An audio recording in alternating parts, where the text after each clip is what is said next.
Contoh Nia Ramadhani dan Ardi Bakri harus diumumkan oleh Kepolisian Negara Republik Indonesia. Hai polisi dimanapun Anda berada, besok kalau Anda nangkap pengguna narkotika dan barang buktinya di bawah 1 gram, tolong rehabilitasi mereka semua. Agar kita di Rumah Indonesia percaya bahwa polisi melakukan pelayanan, melakukan perlindungan, melakukan pengayoman kepada kita semua secara sama di Rumah Indonesia.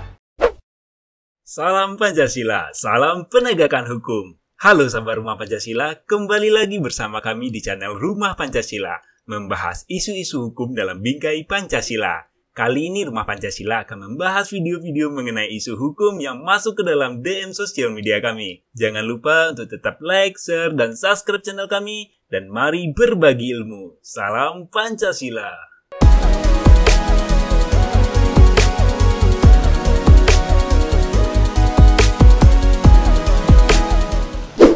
Salam Pancasila, salam penegakan hukum.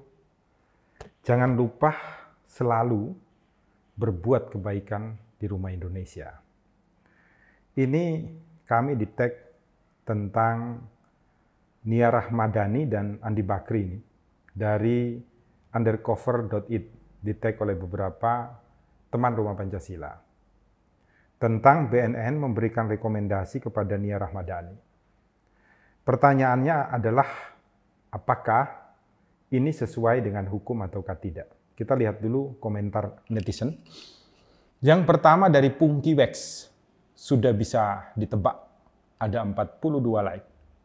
Kemudian dari Andika Ramadhani, atur aja udah, atur aja. Masyarakat mah cuma baca berita ini nggak bisa apa-apa juga, sambil tertawa. Apakah ini sesuai dan berdasarkan hukum? Saya itu sudah ditanya ketika kasus ini pertama bergulir oleh beberapa sahabat Rumah Pancasila di DM. Saya jawab bahwa mereka pasti akan direhabilitasi karena pertama sudah diumumkan barang buktinya 0,7. Kemudian tidak ada bukti bahwa mereka adalah pengedar atau pelaku penjualan atau operasional daripada narkotika. Dan mereka punya uang. Itu 3 alasan penting. Alasan yang terakhir itu yang perlu digarisbawahi. Punya uang, punya status sosial tinggi. Kenapa demikian? Karena apa? Saya dan tim Rumah Pancasila tahun kemarin itu menurunkan hukuman bagi sekitar 20 lebih mereka yang juga hanya pemakai 0,1, 0,2, malah lebih sedikit, 0,3. Tapi hukumannya itu 5 tahun ke atas, paling rendah 4 tahun. Karena mereka adalah rakyat jelata, orang biasa yang tidak punya uang untuk bisa minta rehabilitasi dan mendapatkan persetujuan dari sebuah institusi, tanpa saya sebutkan namanya, karena tidak memiliki uang. Nah, yang jadi masalah itu adalah karena mereka tidak punya uang, hukumannya tinggi, maka Rumah Pancasila memberikan bantuan gratis kepada mereka. Dan hasilnya semuanya turun berdasarkan putusan peninjauan kembali. Ada yang turun 1 tahun, 2 tahun, 3 tahun, sesuai dengan masa tahanan mereka dan mereka langsung keluar dari dalam penjara. Makanya saya berani untuk memberikan komentar bahwa kalau kita melihat dari sisi keadilan untuk diperlakukan sama, jelas tidak adil. Karena orang yang punya uang, punya status, bisa direhabilitasi. Tetapi kalau rakyat jelata, kalau tidak didampingi oleh orang-orang yang mampu untuk menguraikan hukum secara benar, maka mereka akan dimasukkan penjara.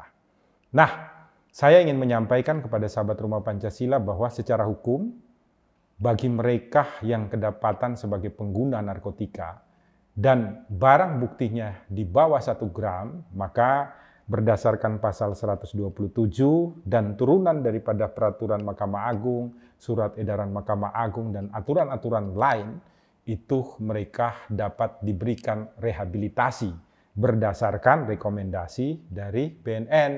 Atas permintaan siapa? Atas permintaan dari pengguna narkotika ini dan keluarganya melalui Kepolisian Republik Indonesia atau jaksa penuntut umum mengajukan usulan ke sana. Jadi, secara hukum ini benar dan tepat. Tetapi, kalau melihat dari perlakuan yang sama untuk dikatakan adil, maka ini jelas tidak adil. Semoga ke depan kita mampu untuk menerapkan keadilan bagi kita semua. Oleh karena itu, contoh Nia Ramadhani dan Ardi Bakri ini harus diumumkan oleh Kepolisian Negara Republik Indonesia. Hai polisi dimanapun Anda berada, besok kalau Anda nangkap pengguna narkotika dan barang buktinya di bawah 1 gram, tolong rehabilitasi mereka semua. Agar kita di Rumah Indonesia percaya bahwa polisi melakukan pelayanan, melakukan perlindungan, melakukan pengayoman kepada kita semua secara sama di Rumah Indonesia. Salam Pancasila, salam penegakan hukum, selalu sehat di Rumah Indonesia. Sadar-sadarlah, hai penegak hukum. Ruang sidang bukan penyiksa kebenaran. Sadar-sadarlah, hai penegak hukum. Ruang sidang bukan pembunuh keadilan. Karena ruang sidang adalah untuk kebangkitan.